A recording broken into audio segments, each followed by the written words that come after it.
Welcome to the Fantasy Football Clown Show. I'm your host, Ed, along with Trader Dan. And wow, week one in the books. And so just want to encourage you guys, hit the like button, hit the subscribe bell so that you're notified each and every time one of these videos drops. And we're excited. We're going to come to you each week, Trader Dan and myself, the Fantasy Clown, and just kind of give you a bird's eye view of the conversations that we've had actually over the last 3 years, I guess, or 4 years. Dan, you can add to that, but I'd say most Sunday mornings we talk, and then most times through the week about 2 or 3 conversations, just talking ball, right? And we're just kind of always talking about what happened, what the other person's view is maybe, and we just kind of try to learn from that. And so hoping that you guys really are engaged, and maybe we go back and forth on things, and we never agree on much, but at least those things that we don't agree on,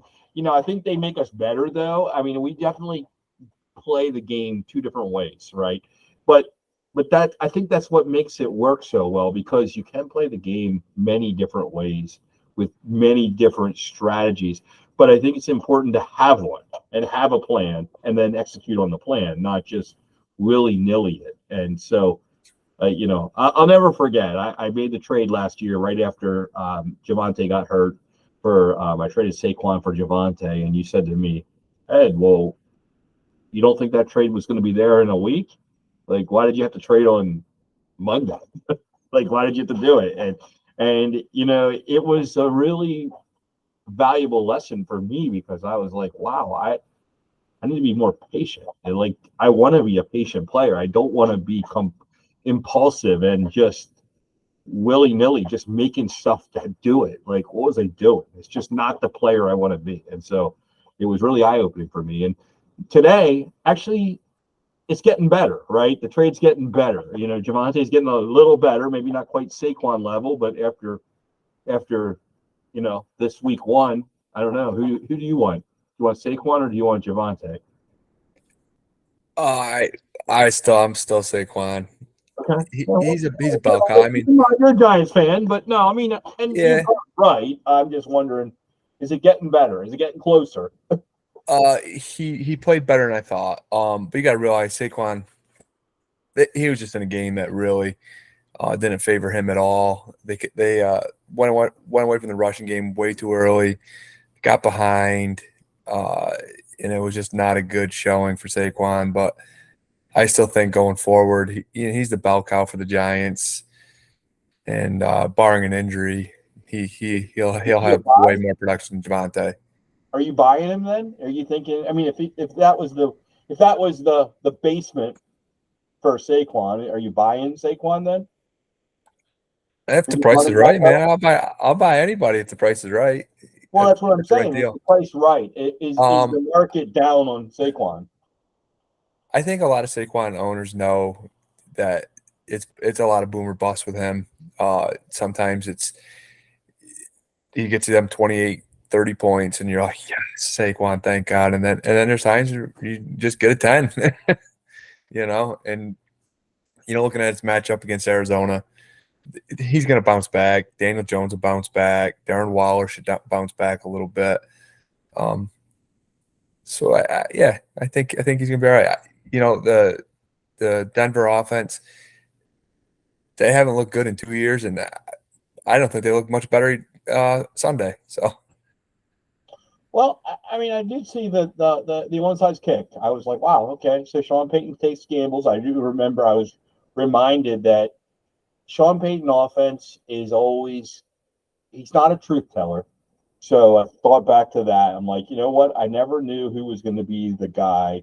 I mean, guys like Marcus Colston came out of nowhere when he was a thing. And then he went to nowhere faster than I could blink my eyes. And Michael Thomas, if you remember, he came out of nowhere. Like, he came out of nowhere, at least for me. And, like, it seemed like every guy, Taysom Hill came out of freaking nowhere. Like, all the guys come out of nowhere. And even Kamara came out of nowhere. Like, really, like he was like going to be a possible third down back maybe, and then he became a stud. And like, I feel like that's kind of how it is. So that's scary with Javonte, because it'll be some guy that I never heard of, probably would be the guy. But, I was reminded of that. I was reminded of it started slow when he brought in Drew Brees way back then. I remember how slow it really started in the progression. I do think that he's a Hall of Fame coach, though, so I think it'll be something someday. I just don't know when that someday happens and if that's with Russ. But anyway, I wanted to ask you some things about quarterbacks. I was looking back at last year, and I always like to remind myself of history because I think history kind of repeats itself maybe. And when I pulled my notes, it was actually before we saw the Aaron Rodgers injury, which was crazy, right, last night. But Yeah. last year in week 1, we also had a quarterback get hurt, and that was Dak. If we remember, Dak went out for a bunch of games after week 1, and so Cooper Rush started week 2.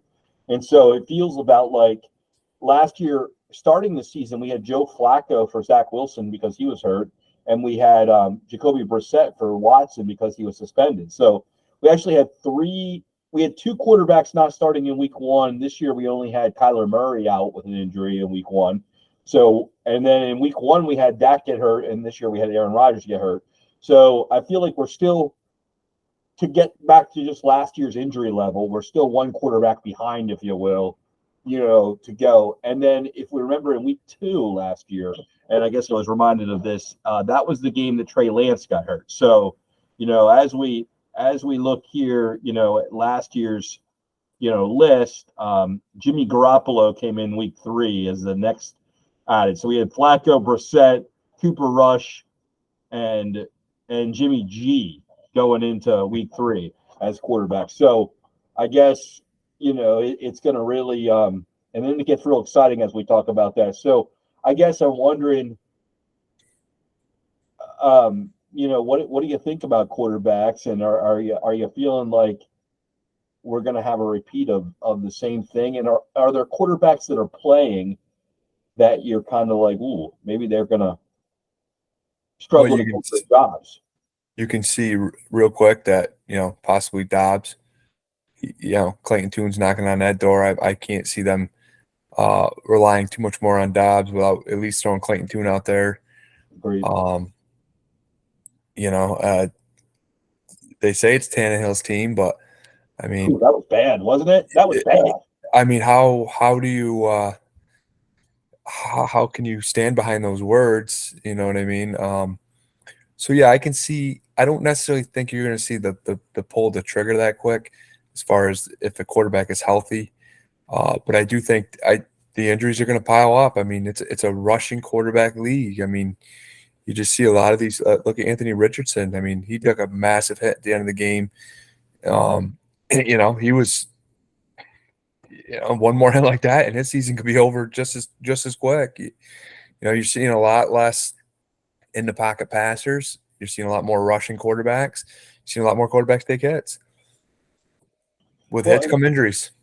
Yeah, no, and I guess I think early in the season, especially when they're not really ready for those hits, and I think I agree with you. I'm wondering, like, then the good quarterbacks. I felt like this week just kind of, I perceived good quarterbacks. So the quarterback 1.5. So like the top 18 quarterbacks, let's say, in the league, or top half quarterbacks in the league, that really struggled. I mean, Joe Burrow, is that a 1-game struggle? Just because Cleveland, he just doesn't ever beat Cleveland, and I don't know why, but he's 0-4, and it just is. Yeah, the whole team didn't play well. I mean, from top down, the field conditions weren't the best. Cleveland played on the same field, but that's what I was going to say. Is they kind of played in the same field, and the last 3 times that Cleveland beat them, they played on the same field, and yeah, wonder if it's in their head. I don't know. Yeah, I mean, it could be. I mean, everyone's entitled to a bad game. Yeah. But Joe Burrow started off kind of slow when he come back from his injury last year, and He did. People were down on him, and all of a sudden, I mean, you couldn't get enough of the guy. Come late in the season, carried a lot of people to the championship. You know what I mean? I wrote, I wrote down a question about Pickett. He had this great preseason, and then this week it just seemed like it wasn't. Now he loses Deontay. What do you make of that?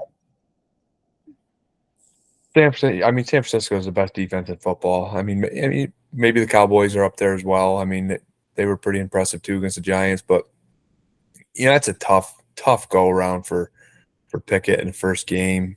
He's going to be all right. He's got one of the best coaching staffs in football, as far as I'm concerned, behind him. I was thinking so. That defense is going to carry him. That game got out of hand. San Francisco's they're a better football team. I mean, not many people can go to San Francisco and win, as we've seen over the past couple of years. I think Pickett's going to be fine. I'm not as high on him as they were in the preseason. I still think second-year quarterbacks are going to struggle. I mean, Jalen Hurts did. You know what I mean? They're still going to have their ups and downs, their sophomore slumps. But I think as long as he can feel the 500 or above, they're going to ride him into his third year, and I think that's when you're really going to see a big improvement out of him. And so Brock Purdy, second-year quarterback. What do you think of him? Same thing as Pickett, or you think he's no, a different level than Pickett? No, not the same thing as Pickett. He's a real deal, man. He's good. He's good. When they were talking about it in the game, he has the most. His weapons have the most yards after catch than any other. But is that scheme? That's scheme, though. That's not Brock Purdy being better, throwing guys open. That's right. So that's what I'm saying. So better Ayuk's and Debo's and Christian McCaffrey's and Kittles. That's better than those guys. That helps his fantasy, and that helps his just overall. Well, that I guess get the ball quickly. I was wondering who's the better player. Like, who do you think is the better player? Is the first-round pick or the seventh-round pick last year in the second year? Listen, who would you take right now? I think if you were to, honestly, I think if you were to put the two on trade, I would take Pickett. Even up in fantasy, I think I'd take Pickett. I mean, even up. And only because I think that San Francisco could move on from Purdy easier than the stubborn the stubborn Steelers would from Pickett. I think they're pretty much I think Pickett has a long freaking leash. I don't think they'd have to go Caleb Williams sweepstakes route for them to decide they're going to move on from him. I think he could get hurt, and Mitchie Poo could come in and throw the lights out of the thing and take him to the Super Bowl, and Pickett would be the quarterback next year. I don't think it would matter. You know what I mean? I don't think Mitch could do anything that would lose Pickett the job. I do think that Darnold could come in and take San Francisco to the Super Bowl, and they'd have a problem next year. I think there would be a problem next year. That's the same thing that got him in with Garoppolo and Purdy and Lance.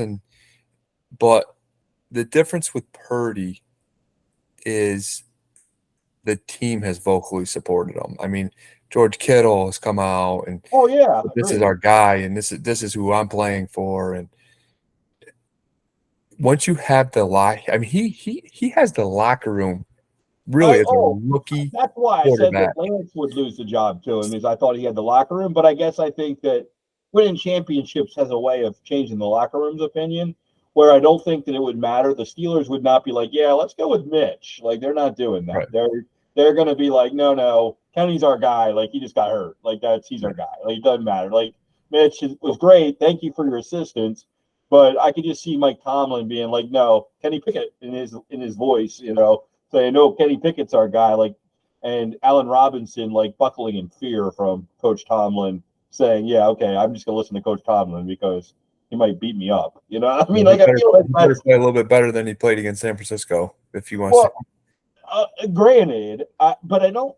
Yeah, I think that's what you got to get with him. I don't know. I came away and said I think that was the floor for Pickett, and I don't know where Purdy is. I think he's pretty good. I agree with you. I think he's pretty good.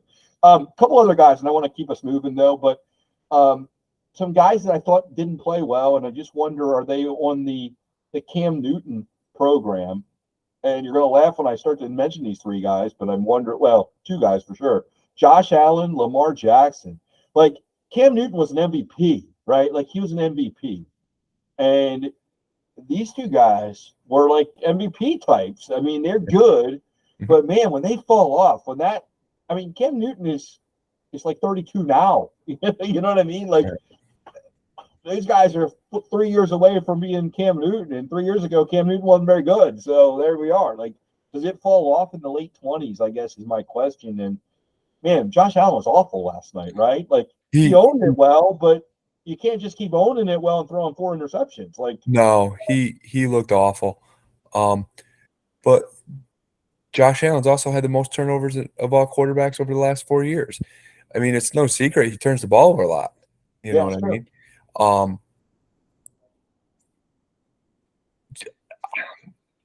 I'm not a Lamar Jackson fan. I'm sorry. I'm just not a Lamar guy. I have some shares of him. I don't like the fact that I have some shares of him. To me, it's just very inconsistent that even before the new offensive coordinator came in, he just the consistency's not there. I mean, who's their number one receiver? They don't know. I mean, it looks like Zay Flowers might be there now. Could be. I mean, he had one game, but he looks the real deal. He does. He looks the real deal. Like that's will be different with Mark Andrews. Yeah, we see what happens when you don't have your top tight end. I mean, look at what Pat Mahomes went through. Yeah. So I'm not saying that the Lamar Jackson can't improve. But what I've seen over even last year, just when you need him the most, it's just like you don't get the points from the guy. I don't think that's the case with Josh Allen. I think the Buffalo organization, their coaching staff's top notch. The fan base there, they love him. And Josh Allen's going to come back and he's going to be just fine. Well, so I always think that. So I kind of almost go the other way. I always feel like the Ravens are annoyingly good.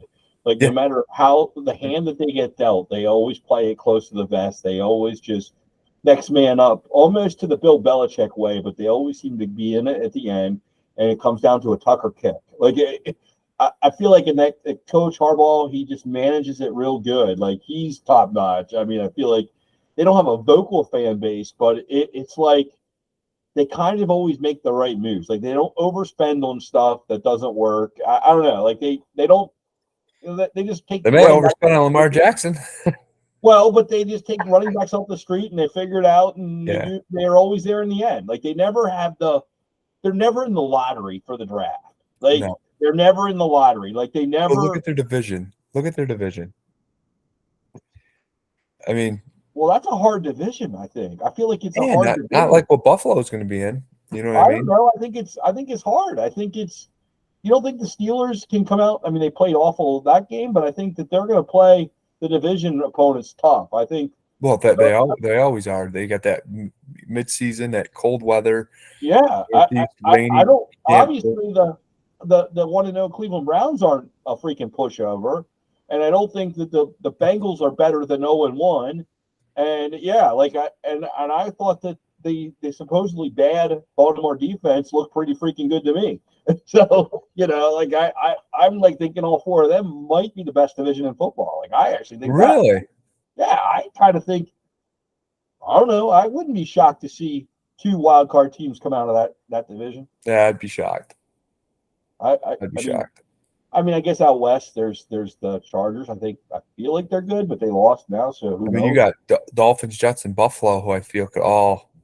I think the Jets are in trouble now. To be honest, I think. Yeah, boy, I tell you what, the defense looked pretty good to me. Defense looks good, but can you get a Trent Dilfer to be like Baltimore and run the offense, I guess, and have the Baltimore defense again? I guess that's the thing. The other quarterback I wanted to ask you about, and I guess we got to keep it moving, is Justin Fields. Like, I of course have people in the building there, and man, they're freaking depressed after that performance. And I guess I went on record earlier in the year, and I have Justin Fields places. So this isn't hate on Justin Fields, but this feels. I mean, of course, it's a little bit of poetic justice because everybody knows I know Matt, and but I'm like, it feels like a lot like coach gets hired a year after Mitch Trubisky comes in. They have a year where Matt was coach of the year, his first year with Mitch, and then they decide, well, do we extend it? Do we play him another year? And they did. and that year was bad. And then they had to figure out, do we want to take the 5th-year option? And so this is the year that we're in Justin Fields' 2nd year of the coaching staff, 3rd year of the player, and we're going to decide: are we going to put Justin Fields on a 5th-year option after this year? And the coaches have got it out to decide: is this is this the guy we want to hitch our careers to? Because if we decide to keep him, there won't be another quarterback in our draft future. Like, we won't have a job. Like, this is down to this. And so I'm almost wondering if it's got a turnaround. Like, I feel like, as crazy as this probably sounds, looking back just 3 weeks ago, Justin Fields could lose his job, like, by week 4. Like, we can't – I mean, I want his over prop. So, I mean, obviously, I bet on him this week. He won the over prop on yards passing. But watching the game, it was bad. It was bad football. Real bad. Like, he wasn't making good decisions. It wasn't good. And the coaching staff didn't do him very much help. But this is 2 coaching staffs now that haven't been able to help him. So now I'm starting to wonder if it's the player, at some point. I think it's a combination of things. But yeah, it's just Fields is tough. I mean, from a fantasy value, is he You got to sell him, right? You got to sell him if you can. You got to sell him because he may not be there. He may not be there week 6. You're 100% correct, but he gets to the points. They're ugly, but he gets a lot of rushes. He gets a lot of first downs, stuff like that. But he gets the points. But you got to be worried about his job. You know what I mean? And I remember over the summer I got offered Dobbins and Fields for Jalen Hurts. And I'm thinking to myself, in a 12-team league, depth is important. And you're talking about a premier back when he's healthy, and a quarterback who, projected, close to what you think Jalen Hurts was going to get. You know what I mean? You figured, hey, this could be Justin Fields, could be the Jalen Hurts story this year. And I didn't do it. And the reason why I didn't do it was because Hurts was under contract. And Philly had invested all that money into Hurts, and I said they're going to ride or die with him for the next few years. Where Fields, if he struggles, Bears already had the top pick this year and traded it, and if they're even remotely close to that top pick next year, you betcha they're pulling the trigger on either Caleb Williams or Drake May or this Ewers kid out of Texas who looked really good, the Sanders out of Colorado. They're going a different direction. And the more I'm watching college football, it looks like there's a loaded quarterback class coming. Yeah, I totally agree. And I think that's a good lesson to a bird in the hand is worth more than just trying to guess on hoping that Justin Fields is something. Like, knowing that what you have with Hurts is better than hoping what you have. And I look back at some of my 2020 drafts where I drafted a hell of a lot of Drew Locks and Mitch Trubisky's in the early rounds. And Gardner Minshew, and all these starters. And we have to really strain our eyes to look back. That was just 2020. So this is year number 4 since then. We got to strain our eyes to find out when they started. Like, seriously. Like, and I was 5th round, 6th round, and nobody was telling me, oh, you overdrafted quarterbacks back then. Like, nobody was saying you shouldn't have taken them that early. But it's a good – and so I always encourage people, look back at your drafts. Like, it gives you a lot of perspective of what were you – because the goal of drafting even is you look back and you're like, not who did you take, but why did you take that player? Like, what were you trying to accomplish? And then how did that decision age? Because once you start to look at how did my decisions age, then you can analyze, well, then why am I making the decision? And then it kind of helps you analyze why. And that's where I came to this realization with Justin Fields. Like, now, having said that, never feel the pressure. I never feel pressure to make the trade because I was thinking a lot about that. I sell quarterbacks for a boatload of whatever I do. And I'm willing to not sell them and drop them if I have to. Very few times do I ever get to the point of dropping. Every once in a while, I have Carson Wentz on my team, so I'm going to drop him. And I'm sure people have offered me stuff last year for him, and I didn't trade and I didn't do it. But you know what? I never had that. I never had the opinion this year in the offseason during the rookie draft. Oh, damn, I wish I had another third round pick. Like, I never had Right. that. Actually, I always had the problem on cutdown day.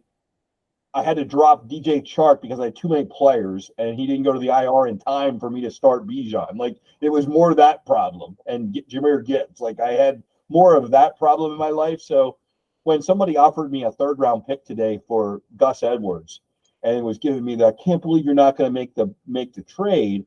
I'm like, I look and I'm like, I have 6 first round picks in that league. I have 7 second round picks in that league. What the hell do I want with a third round pick? Like, what do I even want with it? Like, it doesn't even do me any good. With four roster spots probably for next year.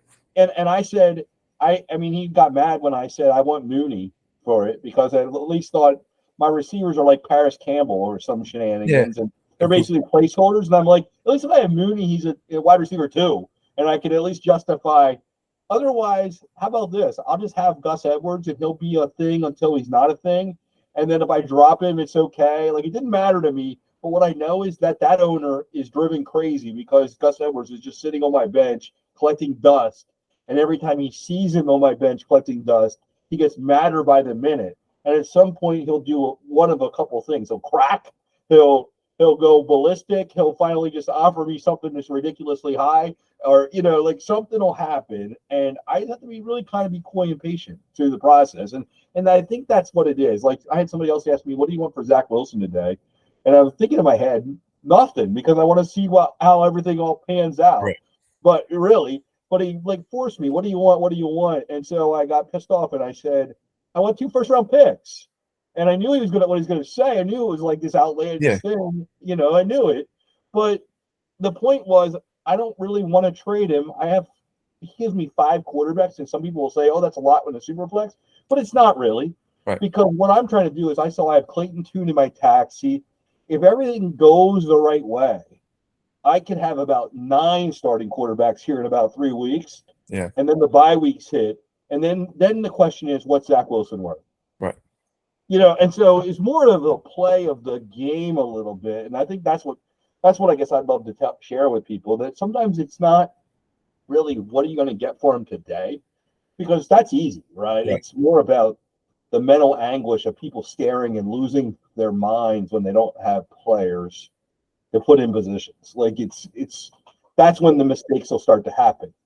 When you're a buyer or even a seller, you got to look at realistic perspective. Now, Will Levis was a late first round draft pick, right? In most leagues. I mean, you've seen 100 drafts this year, right? Yeah. That's a fair assessment, late first round. Okay. Now, right now, today, would you rather have Will Levis or Zach Wilson? Oh, I'd rather have Zach Wilson every time. Right. So Will Levis was a first round pick. Why isn't Zach Wilson? In the mind of the people, you know what I mean? The buyers. When they're like, oh, he's not worth more than a second. Well, Will Levis was worth a first in 80% of the leagues that we drafted in this year? Oh, a boatload, yeah. Yeah. So would you rather have Will Levis or would you rather have Zach Wilson right now? Well, I don't want Will Levis. Okay, well, he was a first round pick. Absolutely, yeah. So people they just quickly say, oh, he's only worth a second. Well, yeah, I'd buy at a second round pick. I'd buy him in every league I can get into right now with a 2 quarterback. I'd buy him into a second. But I wouldn't sell him for a second. So as you were doing that, I just thought, you know what? Let's pull up Will Levis and see where he came. He was basically 1, 2, 3, 4, 5, 6. Average 7, ADP 8, 9 in the 75 league that I drafted in. He was mid-round first. 9, and so he was picked as high as 5 and as low as 15. So there's the range, right? I mean, in a 12-team league, he only lasted a 203. That was the lowest he lasted. Right. So, I mean, that's there it is. I mean, that's the breakdown of it. And I guess I always say, hey, that's what we're looking at. So Zach Wilson, I would say right now is worth more than Will Levis. I agree with that. Well, Will Levis was worth a first round pick. So why is Zach Wilson not worth a first round? Yeah. it's been clearly stated by the coach that Zach Wilson's the starter. Well, I believe the guy. I believe. Let's go down here to the second round, the whole second round, Would you rather have Zach Wilson or Zach Charbonnet? Right now, Wilson. Right, absolutely. A Shane on the IR, or Zach Wilson. Right. Mayer, Miller, Hooker, Mingo. I don't know. I even rather than Mingo, because if I need to start 2 quarterbacks, I need Zach Wilson. I mean, I would hate to give up Laporta. I mean, I would probably Laporta's. Yeah, I get why you'd want to keep Mingo or Laporta, Yeah. but I could see a world where you'd rather have Zach Wilson. Yeah. You know, Absolutely. I live in a world where I could understand if you thought you could make a lot of money, you would take Wilson, and I guess that's what I always look at. And yeah, I mean it's kind of, I think you're right. I think that's a good summary of where it is and what it is. What did you think of injuries? And I guess, you know, as we wind down our conversation, but J.K. Dobbins, is that career ending or just season ending? He's young. 24. He's young. I mean, Yeah, but is that different than Marlon Mack? He's not under contract. So after this year, there's no contract. So now he's got to convince a team, sign me, pay me, and then I'll show you if I can play. And make me your bell cow. well, seeing how hard the market is for Kareem Hunt right now, Leonard Fournette, he's going to be in that category. He's going to be on a prove it type deal. You know, here's $4 million, $3 million with here's your incentive package if you reach these certain milestones. The talent's there. The talent's there. Like he's going to get a Zeke role somewhere, right? Like that's all he's going to get. He's not going to get his Ravens bell cow roles anywhere. No, but I think he could get. I mean, if you got 15 touches somewhere, I mean. Well, yeah, but is Zeke getting 15 touches, or is he's a second fiddle behind Ramondre? Yeah, I don't know what Zeke got for touches the other day, but I don't know either. It seemed like he was on the field quite a bit. Yeah, no, I mean, I guess I could see him having a Zeke role, but I can't even see him getting more than a Zeke role. He's not going to get a Dalvin Cook role, is he? Yeah, the problem is you can't rely on the guy to stay healthy. I mean, he's missed Well, that's what I mean. Like, I don't think he gets the games over the past 3 years. It's and what about Aaron Rodgers? Is he going to play football again? God, you know, listen, I'm not a Jets fan. I'm a Giants fan. I almost hate Jets fans. I'm not even a huge Aaron Rodgers fan, but man, that just sucks. That just sucks. You know, you switch teams, you go through, you deal with all the stuff, the media, and moving to New York, all the stuff. You get all pumped up for the season. You throw 4 plays out there, and it's over. like you like off a wimply tackle too. It wasn't even like you got walloped. You know what I mean? It was just a routine tackle, and I'm critical of him, right? I'm always really critical of him, but I could just see on the look on his face, like he almost like he knew it was over. Like when he sat down, he knew his season was over. He knew the season was over. And he knew, and I wonder if he doesn't know if it's all over. I mean, I think if Zach Wilson struggles and the Jets don't get nowhere near where they should have gotten playoffs, he might. I could see him coming back and saying, you know what, let me give me one more crack at it. But I think if Zach Wilson plays well and he carries the team, gets them into the playoffs, and they kind of commit to Zach Wilson, it's a far way away. I'm not saying that it's going to happen, but if it did happen, I could see Aaron Rodgers more or less saying, you know what, I did my job. I came in, I took this kid underneath my wings, and you know what, he's playing well enough. I'm not going to come take his job away from him. I feel like he's that classy, honestly. I feel like that's almost what I'm learning about him. Like I almost feel now he was an arrogant prick in Green Bay. I mean, yeah, well, But I think even how he left Green Bay with Jordan Love, like, he basically said, "Look, I'm a text away. Like, anything you need." Like, I Well, think he yeah, almost not when they drafted him. no, but I guess what I mean by that is I feel like he wants to show that not only am I a great player, but I'm almost a better coach too, and I'm a better bring the guys behind me. Like, I'm everything, and I almost wonder if you won't see him on the sideline, almost like Carson Wentz was for the Philly run, and almost like he's got the earpiece in the ear, and he's the new Nathaniel Hackett. Like, he's actually calling the play. Like, I can almost see him being Yeah. like super coach now, Yeah. like the rest of the way, Mhm. and then like you said, I think you're right. I think it depends on how it all goes down. Like, if and he might have the competitive juices. Like, look, I want to take a shot at this, go and get in the Super Bowl. Like, I know. Not if No, Zach Wilson plays well. Not if Zach Wilson plays well. oh, okay. And I don't think he's going to, but Yeah. I think if Zach Wilson carries his team into the playoffs and Aaron Rodgers realizes, maybe this is his team, and because if Aaron Rodgers comes back, he's starting. He ain't coming back. He ain't coming back to be the backup. No, but I guess I wondered if he would be like, if he would come back and be like, Zach, you guys have to wait a year because I'm taking these guys. Not if you can Zach wait for Wilson wins. plays well. Okay. No, I can't see it. I mean, except for that one bonehead play, Zach Wilson did play well. Yeah, play. I mean, he I didn't make him make any hard throws, but he played well except for that dumb one play. He made one bad play, like, really, and yeah. Zach, and you know what? Josh Allen made about a million bad plays. So I was like, this isn't that bad.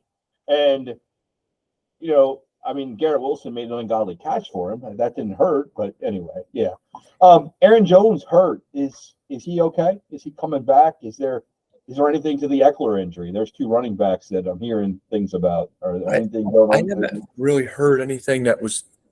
I mean, I heard that they got hurt, but I haven't heard anything that, like, what was going on, injury wise. Yeah, I mean, I guess Eckler is going to show up on the injury report. Not sure if he can practice this week. Aaron Jones left the game. Said he could have returned if it was a close game, but whatever. Didn't left the game. It seems like that's how the injuries work now. Evan Hall got placed on IR today from Indy, so I guess that means Zach Moss comes back and is the back this week. So I think that's the pick there, and it kind of gets me to the waiver wires. Kendrick Bourne, he's a waiver pickup that is deeper. Yeah. People are going to forget about Reynolds from Detroit. That's Jared Goff's boy. No reason to not pick up Josh Reynolds. And people, like I said, people are going to forget about that because it was back on Thursday night. And, Zach Wilson, everybody kind of knows that pickup is there. And I guess I always encourage people, pick the guy a week before you need him. So This is my gift to the world. And I haven't picked him up everywhere, so you can beat me to this pickup. But a former starter in the NFL is Drew Lock. If anything were to happen to Geno, Drew Lock plays. Drew Lock has a big arm. He has receivers that can catch. He's been a starter in the NFL. And it may not even take a Geno injury to see Drew Lock. Like an 0-4 start for Seattle, we'll see Drew Lock. So we're not that far away from it. Honestly, that's and nobody's talking about that. So don't bid $5 a fab on it, but at free or $1, like, and you have a bench spot, and if you watch the video from earlier when we were looking at people's rosters, there's lots of roster room, which is beyond me how you leave empty roster spots when you're in a dynasty. You fill them up with somebody because you just never know. You want to have the guy before the guy. So, like, all right, Saquon has an injury history, right? So let's get his handcuff. Let's have Breida on our team. May as well get him this week before the injury happens. That way, when the injury happens, we just fire him up, and everybody's going to the waiver wire. And, I already have him. And you might guess wrong half the time, but you'll guess right someday. I mean, I have tons of Zach Wilson shares. Yeah. I didn't know that Aaron Rodgers was going to get hurt last night, but I have 9 shares of him, so I've got some shares. Mm-hmm. I'm ready to roll. Like, when people think now, what am I going to do with Aaron Rodgers? That natural, they're going to be like, oh, who has Zach Wilson? Oh shit, Fantasy Clown has Zach Wilson. Yeah, there goes 2 first round. How much do you want for Zach Wilson? 2 firsts. And they're like, no way. And I just kind of laugh because they just know, like, you could have picked him up for free. I don't freaking know. Like, that's. Well, it's funny. It's funny that you say that because I'll never forget this conversation we had. Last year was midway through the season or close to it, and I didn't even know who Brock Purdy was. I'll be honest with you. And Trey Lance had gone down, and Jimmy Garoppolo was the quarterback, and I had an empty roster spot, and I was like, I'm looking through our waiver, and I'm like, I don't know, I didn't even know these guys. I'm like, I was just never that deep into Dynasty. And you're like, yeah, I mean, I'm in a league now where they're picking up this Brock Purdy, and I'm like, who the heck is Brock Purdy? And you're like, the Niners backup third string quarterback.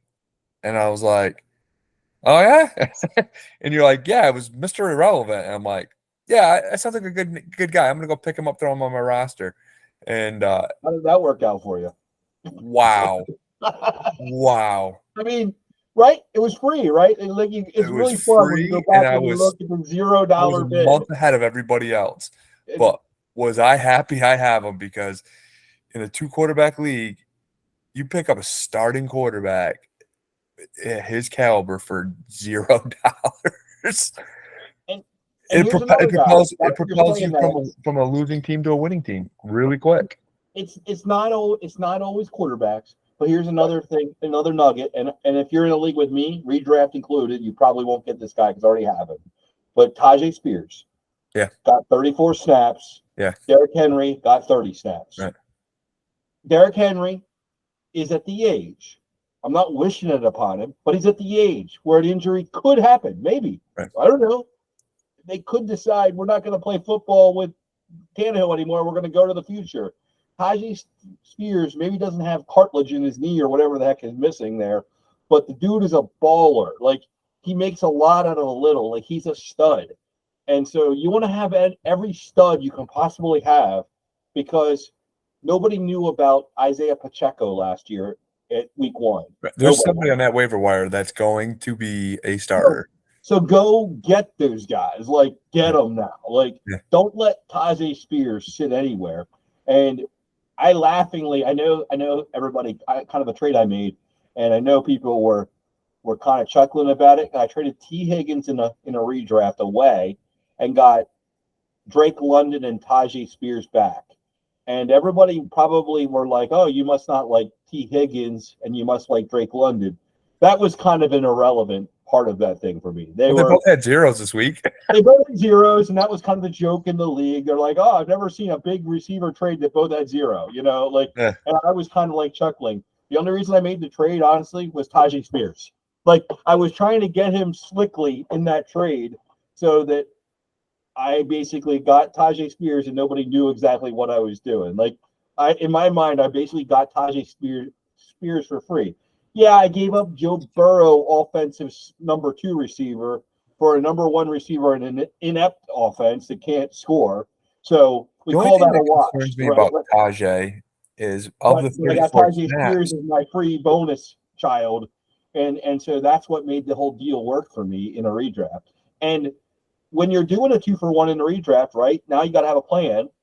And the plan was watching last night's game, but I had Latavius Murray on my bench. And in redraft, you probably don't need that kind of a third stringy running back. Right. I had to make sure that we didn't have a Cook injury or a Harris injury, or we didn't have more playing time for Latavius Murray beyond that last run there where he came in. I had to make sure the role, and so I hung on to it for that purpose. Like, I was waiting to see, but I saw what I saw, and now he'll get dropped because obviously Tajay Spears means more to me down the line than what Latavius Murray will at 32 years old. But, and I think that's important to know that I have a drop in place. Like, I kind of had an earmark before I make that trade of, okay, how am I going to do this 2-for-1 to make it make sense for my roster too? So I think that's part of the plan has to be. So anyway, hopefully you guys all like this. This was kind of us breaking down football, and this is what we do lots, don't we, Dan? I mean, I feel like we do this kind of talk a lot, Dan, and I think we just missed one thing, Ed. And we talk about the injuries, talk about the people that didn't do well, but how about Tua? Yeah. No, were you surprised by that or not really? I mean, wow, man, So my God, Tua he has picked those right up kind where of he things. left off, though. I mean, he was doing this stuff last year, but Yeah. to come right out first game of the season, I mean, I mean, Tyreek Hill, don't get me wrong, Jalen Waddle, they got weapons, but my goodness, I mean, he looks good. He looks But really good. doesn't He when looks he's quick, playing looks well, like fast. when you think back to the Dolphins though, seriously, when the Skylar Thompson was playing, the Dolphins didn't win. They But were man, when horrible. freaking Tua was freaking playing, they ball out. Like They balled and out. he's known. I remember back to the whole thing. The guy is like the most accurate passer in the history of mankind passer people. Everybody doesn't like him because he's left-handed, I think, and that makes the right tackle important on the blind side. But seriously, like I always think that he's been known for throwing dimes, Oh putting my God. touch on ball. I mean, like that is his calling card. Like nobody ever, in my mind, nobody ever said, "Oh, this guy doesn't throw an accurate pass." Like it's just can he avoid a concussion? Like that's Yeah. always been the MO. And so I wasn't that surprised. Like I know people seem to be surprised, and I'm like, no, I was debating whether to start to a whole bunch of places or like a Justin Fields type, and I was like going back and forth. Like I Yeah. didn't know. Like I really think Tua, is pretty good. I think I started Jared Goff one place over Tua, and I obviously regret it, but I was like, it was more of the let me play a Thursday night guy in case the Sunday guy isn't around. Like, it was more of that than me Yeah. thinking that Tua wasn't good. Like I really think Tua's good and yeah, like he balled out.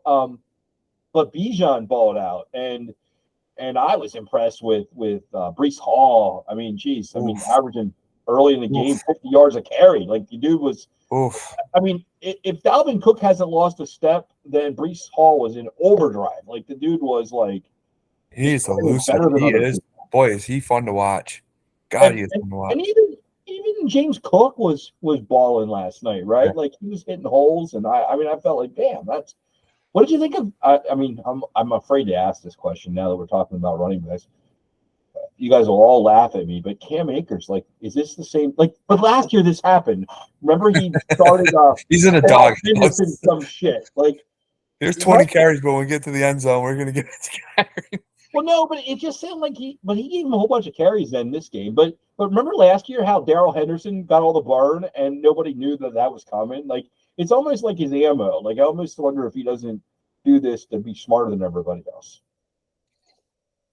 I don't know. Or is it just that he hates Haker so much? It was just an interesting, like, I'm like, I can't trust these guys. Like, I took him out of my lineup everywhere. Like, I'm like, I'm not. I've Him and been Sky I've been Moore, trying I to tell you take the it out whole of the Cam lineup. I Akers can't trust those guys. but cut your losses with Cam Akers.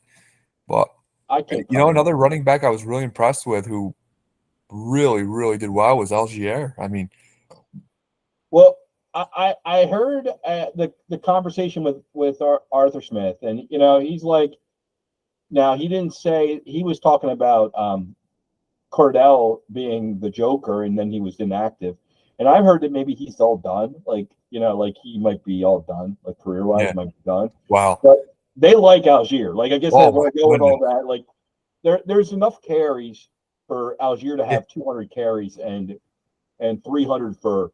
They ran 500 times last year. I mean, there's a lot of carries there for two running backs. It's not like yeah, going but to be I just. wouldn't be surprised to see Algier out carry Bijan. Yeah, I mean, I can I see mean, them. I think Bijan's going to work his way into the slot. He's going to work his way out of the backfield. Well, don't you But think it's Detroit? Don't you think it's the same idea as the Detroit offense? That Bijan's going to be the Gibbs and Algier's going to be the Montgomery? Like same idea. Like the Detroit's passing offense is much, much, much better. no, but I mean, as far as the running back distribution, like don't you Oh see yeah. Algier being the Montgomery and Gibbs being the Bijan, like Well, them just kind of opening having the night, role? there's nerve stuff like that. What I'm all for giving it to the more experienced guy. Even though it's only 1 year experience, but at least he's had that. First game of the season. I don't care who you are. You're nervous. You're nervous, and I Yeah. think you just don't want to give Bijan the ball and have him pop a fumble. when he's trying to do too much. Where you get a guy who's at least had a few games under the belt like Algier, and it's like, all right, yeah, let's get down here. We'll take it to 3rd and 1, and we're gonna pound it up the gut, and we're gonna get this first down. We're not gonna turn the ball over. And I think you've seen a little bit of that with Montgomery and Gibbs. I don't think that's going to be the case all year. I think they got to get Gibbs the ball. I mean, they come out of KC with a win, but holy moly, they got to give Gibbs the football. Yeah, you can't give him 6 rushes and 2 catches, and you just can't. You drafted the guy in the first round, and really the top what do you go 12th pick? You gotta give him the football. Yeah, I agree. Yeah, one way or the other, he's got to touch the ball. No, I agree with that. I think that's a great summary, and I guess we got to cut it short. You're going to cut it off, but yeah, great talking with you, Dan. I'm enjoying these sessions, and just want to encourage everybody, right? Put your questions in the Discord, right? That's what it's there for. We'll try to hold those questions, bring them on. Trades that you've made, love to break those down. We see that it's starting to, as we're recording this, we're starting to put that there. Hopefully, we gave you some good content, some good waiver wire pickups. We play more of a dynasty game, but we also play some redraft stuff. So, as we converse, and I think we'll break down the week that was and the week that is, and kind of what we're viewing, and hopefully you got some reasonable player pickups from what we've talked about. And if nothing else, this is how I get mine. I talk to a number of people throughout my week, and I gain just like insight. And as you go, you'll see how I pick Dan's brain a lot about trades that I'm thinking about making. And I'm just kind of laying groundwork for it, and he'll give me some ideas of how I can approach them out there in leagues. And then also Giants, information. And so I'm going to save that for next week, Dan. But interested in getting your take on the Giants and maybe the depth chart and just how things are rolling. So those questions are coming next week. But yeah, we'll cut it off for here. And so I want to thank everybody for joining us. Hit that like button. Put questions in the comments. We love questions there, and feedback, but definitely questions. If you have questions for, why we're doing things, we love that side of the game, is maybe the why as opposed to who we're picking up or what we're doing, because I guess we feel like there's a lot of ways to play, a lot of players that you could have. I mean, as you heard, I like Akers, Dan hates Akers, like I like Lamar, he doesn't like Lamar. I mean, and he's over his, he loves Amon-Ra, and rightfully so, but we kind of like, and I took him ahead of him just because I knew we liked him in a draft, Yeah, it worked. Yeah. I mean, I was like, I can't get him if I don't take him ahead of him, so I took him. It was pretty easy, and I lost though. I freaking lost in that league. So apparently, he's a jinx. Send him back over to me. Yeah, I guess that's what I'll give him away. Just give him to you. See how that works. I give you land. That's kind of where we are. So thank you guys all for watching. And for now, he's Dan. I'm Ed. We'll catch you next time.